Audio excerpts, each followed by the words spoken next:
আজকে আপনাদের নিজের টাকা খরচ করে নিজের খাওয়া খেয়ে আজকে এই সমাবেশকে সফল করার মধ্য দিয়ে আমাকে আপনাদের মাঝে আমাকে ঋণী করেছেন ভাইয়ের আমার।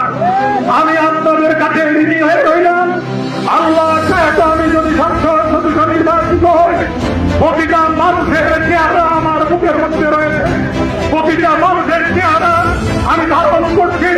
আল্লাহ চাইতো আমি যদি সংসদ সদস্য নির্বাচিত হই, আমার কাছে আপনারা বিনা পয়সায় সেবাটা পাবেন, বিনা পয়সায় সম্পদ পাবেন, বিনা পয়সায় আমি আপনাদের কাছে চিরঋণী হয়ে রইলাম।